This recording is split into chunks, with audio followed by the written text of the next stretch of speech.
Well, it's clear why Dr. Francis Collins has earned awards, honors, and applause, as well as the praise of presidents and colleagues. What many people don't know is that his long road to accomplishment began near the twists and turns of the Blue Ridge Parkway. Born and raised in Virginia's Shenandoah Valley, Francis Collins was homeschooled until the 6th grade. His education included learning to play the music of the hills with family and friends. In the picturesque historic town of Stanton, Virginia, where he attended public high school, he developed an interest in chemistry, a passion he pursued at the University of Virginia on the campus founded and designed by Thomas Jefferson. He then headed north to Yale University, where he earned his PhD in physical chemistry, but a course in biochemistry led him to alter his career path. He came home to the South, this time to attend medical school at the University of North Carolina. As he explained recently, he was beginning to envision a future most medical students could not yet see. In 1977, I knew I wanted to go into internal medicine.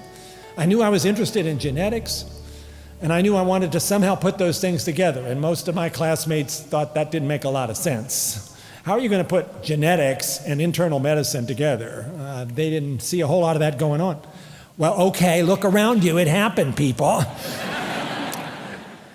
After residency, the young Dr. Collins returned to Yale for a fellowship in human genetics. Then in 1984, he joined the faculty at the University of Michigan.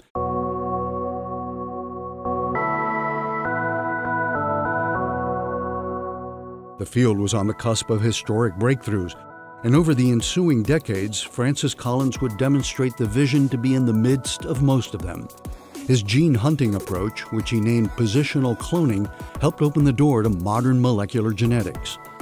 He became director of the National Human Genome Research Institute in 1993. Science is a voyage of exploration into the unknown. We are here today to celebrate a milestone.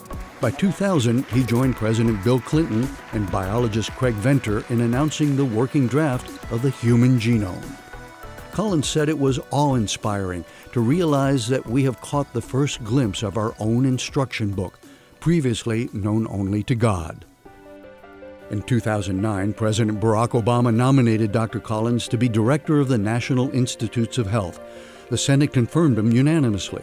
In 2017, President Donald Trump asked him to continue his service. Among numerous awards and honors, Dr. Collins is an elected member of the National Academy of Medicine and the National Academy of Sciences. He was awarded the Presidential Medal of Freedom by George W. Bush in 2007 and the National Medal of Science by President Obama in 2009.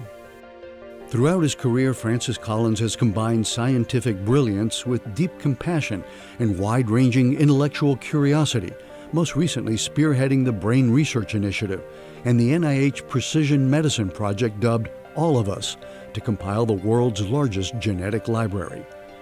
While leading these developments and helping to establish genomic science in Africa, he also found time to explore his personal relationship with religion.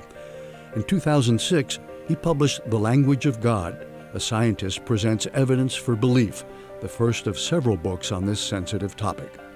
And music is still a big part of his life. He's a big believer in the extraordinary healing powers of music, and always happy to take the stage for a good cause, with opera diva Renee Fleming, with Aerosmith's Joe Perry, or with his band of scientists called ARA, the Affordable Rock and Roll Act.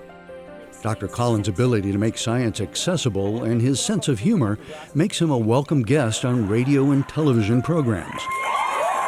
He's equally comfortable as an interviewer, probing the future with public health activists such as Bill Gates at the American Society of Human Genetics. What's the path that we ought to try to get on so that if we were having this discussion in 2037, it would look different?